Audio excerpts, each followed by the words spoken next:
Hi, I'm Alana. I have a master's degree in historical geography of the Bible, and this is the second video in a series introducing that topic. If you haven't watched the first video, I will include a link to that here. We'll be referencing information from that video, so it might be worth watching first. But today we're going to be mapping things from the life of Samson.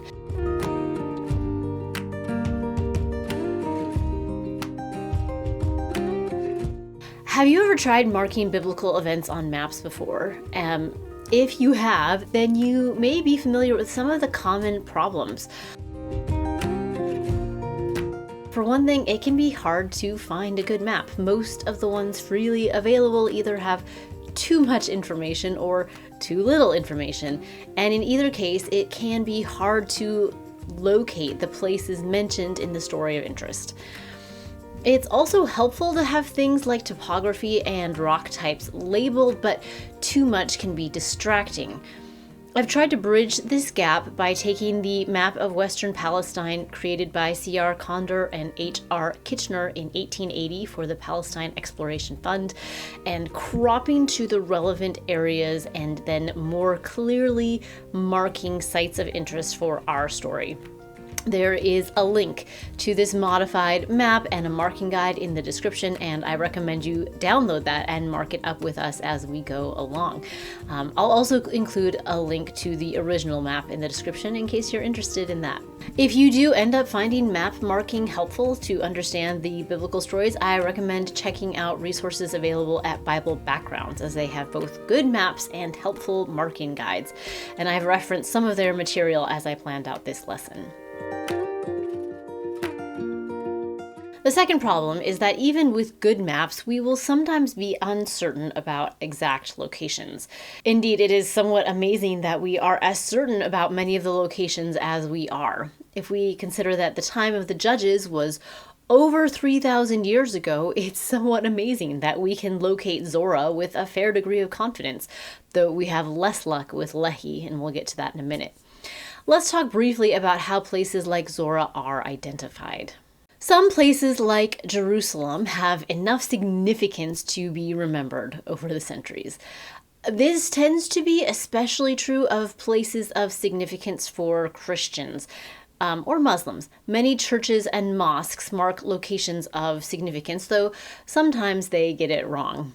Many places have clues in the text that guide us at least to their approximate location. In the case of Samson, we know he's from the tribe of Dan, which gives us an idea of where to start looking. If the text in the story we are looking at doesn't help, we can look at other texts, both biblical and extra-biblical, like Josephus. In the case of Zorah, it's mentioned in at least 4 books of the Bible, while Lehi is only mentioned in maybe 2. This is part of why we have an easier time locating Zorah. There's much more data to consider. After textual evidence, we consider things like archaeological evidence. Surveys and excavations can give us an idea if the remains at a certain site fit the biblical descriptions. Every now and then we'll get really lucky and find an inscription that says something like, "Welcome to Gezer," but this is rare. We also look at toponymic connections. This is where there is a linguistic connection from the ancient name to the modern name. Even if the exact name isn't preserved, oftentimes early explorers found that a form of the name was preserved among locals in the area, sometimes sounding similar, sometimes having a similar meaning. Gibeon, for example, is likely located at El Jib, which is similar enough for even people with a minimal linguistic background to be able to guess at the connection.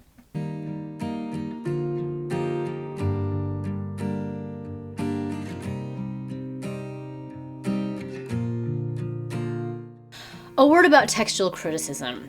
This is not my area of expertise, but I do want to recognize that different scholars will date the texts we are referencing to a much later time period than the era they purport to record, and scholars can disagree about whether or not the stories recorded have some sort of factual basis. But I find that geography offers one of the best arguments that these stories at least contain some memory of actual events. Because in most of these stories, the geography makes sense.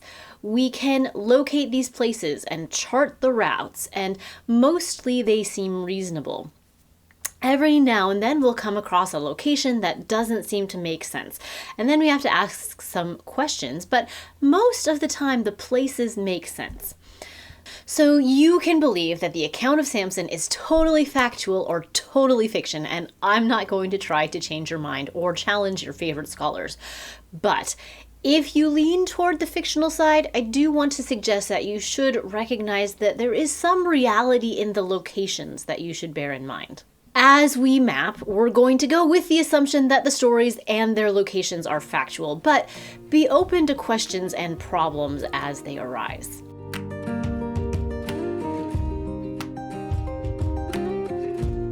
So let's get started with Samson. We have about 15 times where a location is mentioned, from Judges 13 when his birth is predicted to Judges 16 when he dies in the temple of Dagon. Here is our map, and here is our list of geographical references in the story. But before we get started mapping Samson's specific locations, let's consider some background information. One of the first things mentioned in the account of Samson is that his father is from the tribe of Dan. So looking at the land allotted to the tribe of Dan in Joshua could be a great place to start. If we look at Joshua 19:40 through 48, we see a list of the cities allotted to Dan. I've tried to mark most of these on the map with yellow dots. Some of the locations might be debated, and some we just aren't sure about, but generally they seem to be in this area. We will add the label Dan to this yellow shaded region. Other tribal allotments can also give us some helpful information. Joshua 18:11 through 28 gives the tribal allotment for Benjamin, and I've added several of those cities with orange dots. This will be more relevant to the stories of David and Saul in our part 2 video, but Benjamin's central location gives it an important role in many stories. So we'll include it on this map and label this orange area Benjamin. Pretty much everything to the south of Dan and Benjamin is assigned to Judah. There is a small section assigned to Simeon, but we'll skip that for now and just label the area Judah. And pretty much everything north of Dan and Benjamin in this section of the map was part of Ephraim, so we will mark that region. The 5 main Philistine cities on the coast are in blue, though realistically they also controlled further up the coast and through the region of Dan, apparently including Timnah.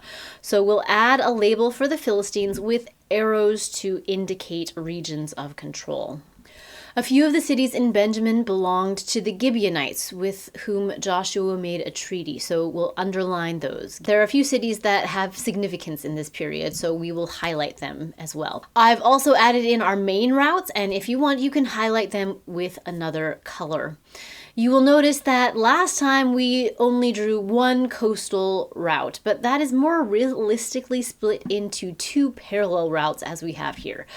The one used would depend on the season or the needs of the people traveling, and there were many opportunities to switch from one to the other if needed. Let's also make sure we label the areas of the Shephelah, the hill country, and the wilderness. And just as a reminder, here's what this would look like with the rock types from the last video overlaid: the Eocene Shephelah, the Cenomanian hill country, and the Senonian wilderness. Finally, let's circle or highlight the places mentioned as part of Samson's life: Zorah, Eshtaol, Timnah, Ashkelon, Gaza, Hebron, Etam, and the Sorek Valley.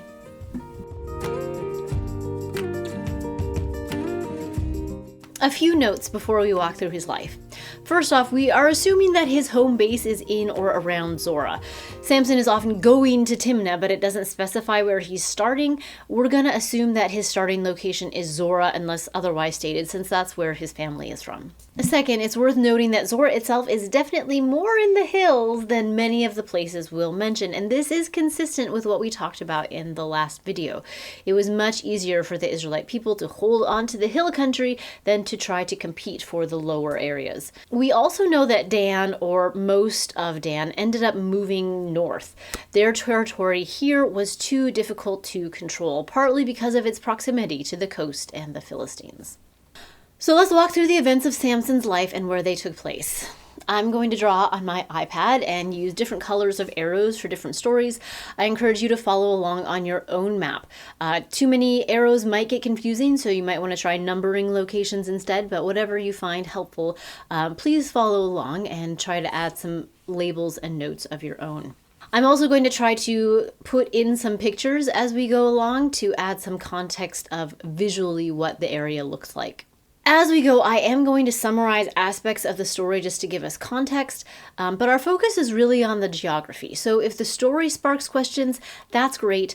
Jot them down. That is something that we can talk about later if you want, but right now we're just really focused on the geography.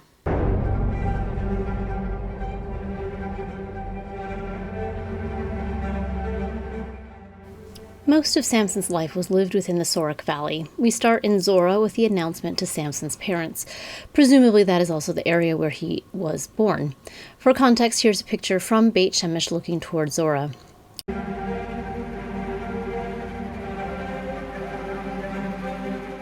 Unsurprisingly, eventually Samson heads to Timnah, a larger town in the region. He finds a woman he wants to marry there, and our first story starts. He travels back and forth between Zorah and Timnah a few times. At some point, he kills a lion and later on finds honey in its carcass. He turns this into a riddle at his wedding. The Philistines threaten his bride to get her to find out the answer, and furious, Samson goes to Ashkelon. There he kills 30 men to settle the bet he made with the Philistines. Eventually, sometime around the time for the wheat harvest, Samson heads back to Timnah. There seems to be some confusion about whether the woman there is his wife or not. Her father says she's not. Samson, furious again, catches a bunch of foxes or hyenas, depending on your translation, and ties torches to their tails. They run through the fields, destroying the grain right before the harvest, which is in the spring. In addition to ruining the wheat harvest, it causes damage to the vines and olives that are starting to leaf out, possibly also ruining the fall harvest. The Philistines wanted revenge, so they burned the woman and her father. This upset Samson again, so he fought the Philistines and then went to a cave in Etam, likely further up the Sorek Valley.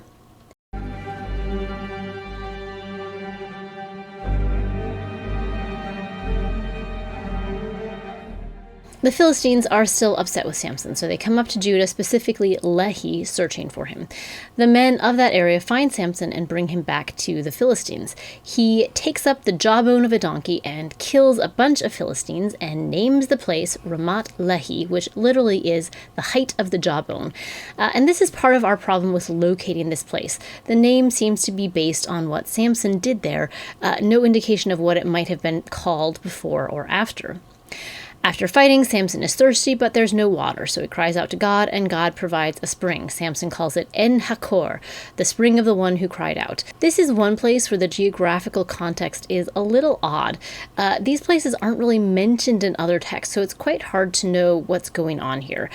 But if we were to try to locate Lehi, we should probably look for a hill in the Sorek Valley with a spring. But that's not specific enough to be certain of anything. Sometime after this, Samson goes to Gaza, finds another woman, apparently a prostitute. The Philistines hear and think they have him trapped in the walled city. But Samson gets up in the middle of the night and carries off the doors of the gate. He takes them to a hill that is east of Hebron. This is another place where the geography is a little odd. We do know where these places are, but Hebron is about 40 miles from Gaza with about 3,000 feet of elevation gain. And he doesn't stop west of Hebron, he goes east of Hebron. This is, if not totally impossible, at least improbable. So this is a good place to ask, what is going on? Maybe a later editor substituted a known place, Hebron, for an unknown place, or assuming Hebron is correct, why did Samson take the doors all the way there? Was he saying something about the god of the hills versus the god of the plains? Was he making sure that the city was left with less defenses since it would take time and work to replace those doors? Questions we can do further research into. Sometime after this, Samson is back in his old haunts in the Sorek Valley, where he falls in love with a woman named Delilah. It is interesting that she isn't listed as belonging to a specific city. Maybe she lived in Timnah or Beit Shemesh or somewhere else. At any rate, we all know what happens. She eventually convinces Samson to give up the secret of his strength and betrays him to the Philistines, who bind him and take him to Gaza. To be fair to Delilah, the last woman in this area that Samson had a relationship with was burned by the Philistines, so Delilah must have been terrified. Eventually, he is taken into the Temple of Dagon. Probably this was a temple within Gaza. He there pushes the pillars down and kills a bunch of Philistines in the temple. Numbers in the Bible are weird, so maybe not exactly 3,000, but a lot. And then his family came for his body, and we have one last trip back to Zorah, and he's buried between Zorah and Eshtaol. Clearly, this doesn't answer all of our questions about the life of Samson, but it does give us a reference to use for further digging. It gives us some questions to ask, like why would he take the gates of Gaza to Hebron, of all places? If we look at the arrows from his whole life, we see he's mainly in the Sorek Valley, with a few excursions to the coast, forming a sort of crescent shape. In light of that, the move to Hebron is even more out of place. So we still have questions, but we have some better ideas of where to look. The map gives us some ideas of eras and areas where we might find archaeological remains for clues to his life and the lives of his enemies, the Philistines. The geography doesn't give us a lot of answers, but it does ground the story in a physical location and gives us a guide for further research. I hope to put up another short video talking about the mapping of a second event, David fleeing from Saul. That map and marking guide will also be in this description if you want to try to start on your own. But the next full video will be on a topic I'm calling Theology Through Geology, and I think it's going to be hopefully really interesting. If that sounds interesting to you, make sure you are subscribed and click the bell so that you are notified when that video comes out. Thank you so much for watching.